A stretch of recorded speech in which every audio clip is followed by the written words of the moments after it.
Hello students, welcome back to our channel. ఏపీలో intermediate complete చేసుకొని ఎవరైతే బీటెక్ జాయిన్ అవ్వాలనుకుంటున్నారో, అది కూడా ఏపీలో జేఎన్టీయూ కాలేజెస్లో ఎవరైతే బీటెక్ సీట్ కొట్టి జాయిన్ అవ్వాలనుకుంటున్నారో ప్రతి ఒక్క స్టూడెంట్ అయితే వీడియో ఎండ్ వరకు చూసేకైతే ట్రై చేయండి. ఎందుకంటే చాలామంది కళ అయితే ఉంటుంది, జేఎన్టీయూలో జాయిన్ అయ్యి నేను చదువుకోవాలి, బీటెక్ చేయాలి, ఫార్మసీ చేయాలి. ఈ విధంగా అయితే చాలామందికి అయితే కోరికలు అయితే ఉంటాయి.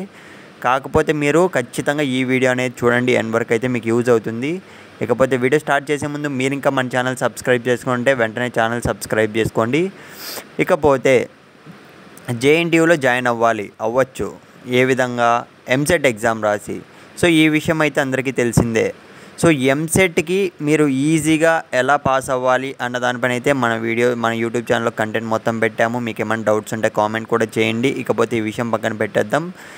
ఎంసెట్ ఎగ్జామ్ రాసేసాం, సో నాకు ర్యాంక్ వచ్చింది, జేఎన్టీయూలో జాయిన్ అవ్వాలి అని చాలామందికి అయితే ఉంటుంది. కానీ ఇక్కడే మనకు జేఎన్టీయూలో జాయిన్ అవ్వాలి అనుకుంటే మాత్రం మీకు ఎంసెట్లో ఎంత ర్యాంక్ రావాలో చెప్తా, గుర్తుపెట్టుకోండి.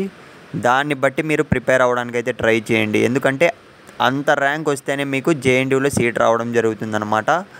సో ఇది చూసుకున్నట్లయితే క్యాస్ట్ వైజ్ అయితే ఉంటాయి. ఒక్కొక్క క్యాస్ట్కి ఒక్కొక్క మార్క్స్ గాను.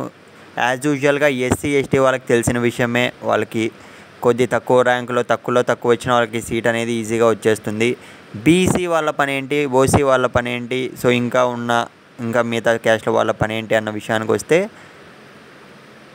100 బిలో, లేదంటే 200 బిలో, 500 బిలో ఈ విధంగా వస్తేనే సీట్ అనేది రావడం జరుగుతుంది. కాకపోతే ఇది సాధ్యమేనా బ్రో అని మీరు నన్ను అడగచ్చు. ఇది సాధ్యమే. ఏ విధంగా ప్రిపేర్ అవ్వాలి, ఏ స్ట్రాటజీతో మనం ఎగ్జామ్ అటెంప్ట్ చేయాలి మొత్తం కూడా నెక్స్ట్ వీడియోస్లో వస్తాయి. Channel subscribe.